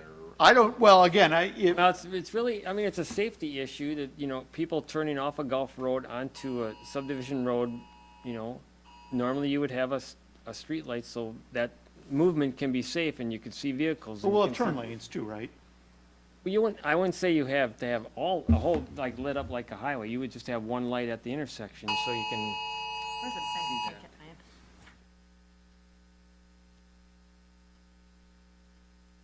Well, I mean, That's interesting. do we have, I mean, there's a straight, well, who owns North Shore? Is that a county road? County Road. There's a street light at our subdivision entrance. Yeah, in Heartland and Imperial there. Yeah. Yeah, my question wasn't about like a street light at intersections of roads, but the signs, right, a consideration. Yeah, there of- will be a, Do we need a big light? there'll be a monument sign with some light uplighting. That's, I think, fairly typical of all of our I subdivisions. know it's typical. But, and it's on Gulf Road. I think it's Kissing okay, Indian is on Gulf. I think it's okay, it's on Gulf Road, but I wouldn't want to see it on Gulf Cove or Elmhurst. Right, yeah. Yeah, I think that where you have some of those neighborhoods meeting, that would be kind of an eye-opening experience. Yeah, I agree. But I think I they're think- talking about only doing it on Gulf Road, and it's Just not in the talking about packet. When Gulf it- Road because it's a county road, it's a major arterial, not Elmhurst or, Yeah. But I guess the question of whether there needs to be a street light there, is that a county issue then? Because that's a county road. I think we can, I think Does we the can town have a request- specific street lighting requirement? We do. Typically, We we do. send plans to We Energies. We Energies responds to the town directly and says, what do you want or need? well, we've done, I think we've worked with other developers to say, we can figure out what should be there and then you can end up paying for it, so. We pay to install them and then And then we you take ownership maintain, of we them. and maintain them, so. pay I think whatever the that's fee is something to We for probably a Energies to- future discussion with the plan commission. Do we want a light there or not? Or, I have to deal with the code issue related to that, but Yeah, I mean, if it's required, it's required. If it's not required. Yeah, I'd rather have uplighting installed by Well, the and developer. uplighting on the sign is different. He's talking about a pure safety issue of just having a street light, having a street light, yeah. which I mean, there's one in the entrance to Woodridge, like you said, and so you can, they're in, I mean, it's- they're in it's- our subdivision Yeah. now. it's just a safety issue. If you're making a turn, you see all the cars that are there. You probably don't, In my case, it's where I know where to turn. It's not one before, because I have that old North Shore and like, nope, it's the next I just one want where to, I the mean, street the light is. lighting plan, I think more for things like, we'll have a lighting plan for the clubhouse, there. Yeah, and that we we'll wanna wanna kinda see when be we a see little bit more the- detail on what those lights are gonna be like there. Yeah, the parking lot and the Yeah. clubhouse lighting is Yeah. something, but that's not before us tonight. So I think from the houses, it's pretty basic. It Yeah. sounds like it's code, whatever's required by code. Well, it's nice that they don't have streetlights, lamp posts, I'd rather that houses don't, personally. Like, I would prefer every yard doesn't have a lamp Yeah. post. It's not necessary. This is the first subdivision I think we've approved where they didn't have lampposts. It's nice. That's fine. Okay, Yeah, no, I mean, we're trying to reduce the lights. Huh? That's good. we're good. Okay. Anything else?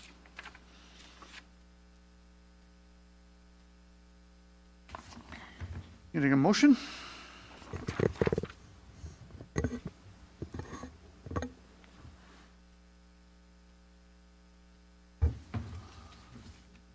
I will make a motion that we recommend to conditionally approve the specific development plan submittal, subject to the final staff review of detailed construction plans and signage plans and developer satisfying all comments by the staff. Second. I was going to ask, is there a second? Any further discussion? All in favor? Aye. Aye. Opposed? Okay, last item for approval is the covenants and restrictions. In the staff recommendation on the preliminary plan, we wanted the deed restrictions to be subject to final approval by the town administrator, the town engineer, and the town attorney. That was actually written by the town attorney in a generic context. Since then, we actually got drafts of the covenants and restrictions in. Tim's done a review, and he's recommending approval of them based on the fact that they do not conflict with any of the town requirements, town code requirements. They do have the architectural standards in, Steve, that you were talking about. It also has the lighting ordinances requirements in that we've just finished discussing. So we can recommend approval, or we can provide comments if we'd like to. But generally, our job is to make sure they comply with the town code, which we have done.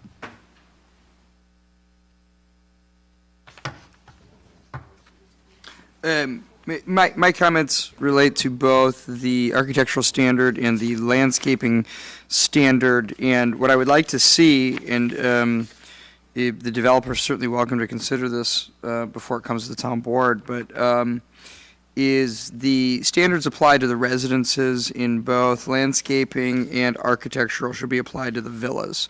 So there's a 25% stone or brick requirement that I would like to see applied to the villas.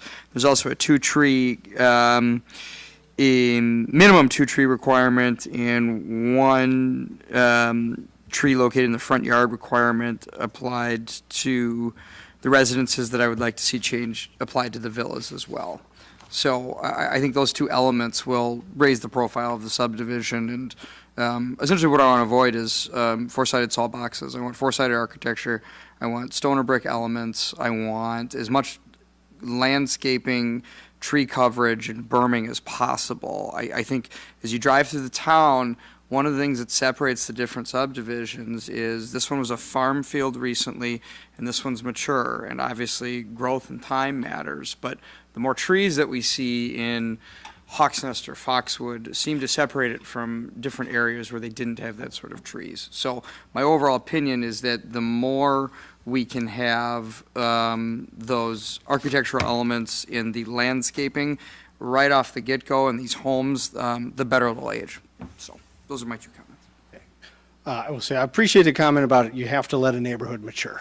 Like, it doesn't look the way, Hawks Nest or even Woodridge Riley looks. It takes time.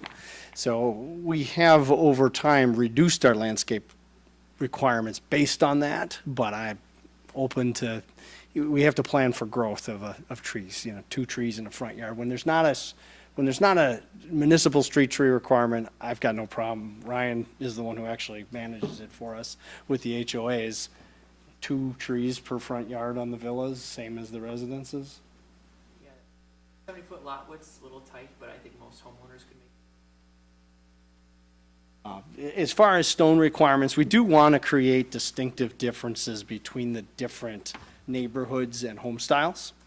Why we That's encourage fine. If you want to use of move the stone. estates requirements down to the residences then and up the estates one, that works as well. So, but I definitely want more stone in the villas, and I definitely want more sided agriculture in the Villas villas. is one I was talking about, Yeah. but I don't really want to up that to meet what's in the residences completely. I know we're at 25% in the residences, and actually it'll be likely end higher on the estates, even than what it is.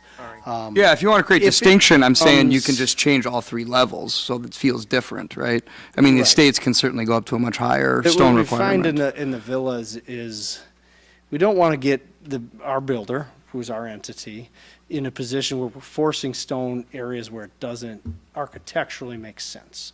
So a requirement of, there are a lot of different architectural styles that even as you've seen lately in houses, farmhouse and other elevations that look better without any stone.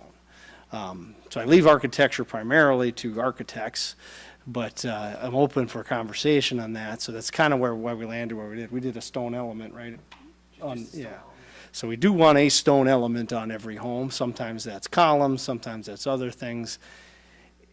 If we say typically 10% or 100 square feet, you end up, when customers come in to buy houses, all of them choosing to apply a water table of some sort, because that's the minimum standard, if you will, that they have to meet. So by giving more flexibility, we actually achieve greater architectural variation. My observation of your neighborhoods, though, is the opposite of that, is that you end up with four-sided homes, and specifically there's one flat-sided on the back that faces the highway. So I want to prevent that. I like, and I've supported 10,000 square foot lots because I think they're more popular in today's world, and I think you can build the homes to be really immaculate and dynamic, but you have to have architectural elements that make them happen, and you have to have some sort of diversification in the siding, whether that be stone or something else. So you can argue with me about it, man. No, this I'm is what telling I you, come want. back with something different for Yeah. the town board, or I'm not going to say yes. This is So, great. That's why let's there have you this go. conversation. Yeah. So I will say that I will never concede to four-sided stone or brick. I think it's a waste of money completely, and I think most people will agree with that. I will absolutely. well, I don't think it's appropriate for this neighborhood. I think the cost of that would I think hamper it. that ship sailed a long So I time think your requirements in the residence make really good sense, and I think they're detailed well. I think they should just apply to the villas as well, so. Okay, I think we can look at what we have in the villas. I think there's a ways to increase the architectural elements. We leave an architectural element as defined open to a lot of different things. I would agree with you that the backs of the houses are never the most attractive thing, so if there's ways that we can make them more Yeah, attractive, I'd love them I'm to be okay with that. dynamic and Especially look when better. you can see them potentially from a highway. We can change that by adding requirements for changes in plane and other things. So, Yeah, Back porch. Yeah, I mean, sunroom I agree with options. Supervisor Michaels that we need, some uniqueness and some creativity to make sure that we have the backside of these houses looking nice, four-sided architecture, and we don't want the minimum amount of flair here. We want people to realize this is the town of Delafield, and a lot of us stuck our necks out to allow these 10,000 square foot lots, and we hope that the architecture in these homes will live up to the standards of the town of Delafield. So we're asking you as the builder and the developer to please come back with solutions to come back with that ability to do that. fair enough, yeah, I will have to take a look at what we have in there and what we Pulling up a lot of two-story homes on those lots. will end up with more two-story It's hard homes to and, have yep. detail on the backside. You have two sections at Pabst Farms, lower priced houses, and they all just, from the back side, they just all look, and they were built to be cheaper entry level at that development. Where you get into some of the other parts of it, you can see that there was more money spent and they look nice, and that's, I guess, what we're all trying to do. We don't want that entry level look all the way down the road, Gulf Road. Yeah, I think that's right. Yeah. I agree with you. Yeah, we want to accomplish creating separate neighborhoods and the look of separate neighborhoods with respect to maintaining a high level of standards in architecture. We're never going to be able to build a cheap home in Delafield. It never has happened and it won't ever happen again. So we will happily review the architectural. Yeah, it'd be criteria great, and I think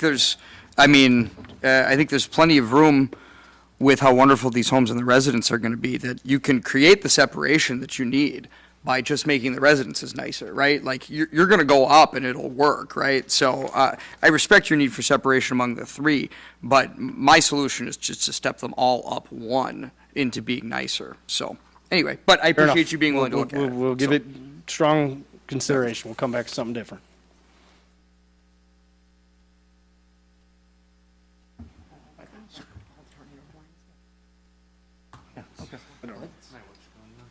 Yeah, we got kids in a shelter, so hopefully we're okay with Steve's comments to the developer taking under consideration. Do we recommend get a motion to recommend approval? I move that we recommend approval of the covenants and the restrictions. Second. Any further discussion? All in favor? Aye. Aye. Opposed? Item 6, discussion none. Item 7, amount, next meeting's June 4th. Item 8, Motion to adjourn. Second. we're all gone. Let's go home, be safe. No, she's at Waukesha West. Oh, is she really? Oh, they Outside. put them all out. Oh, jeez. So then they said they're all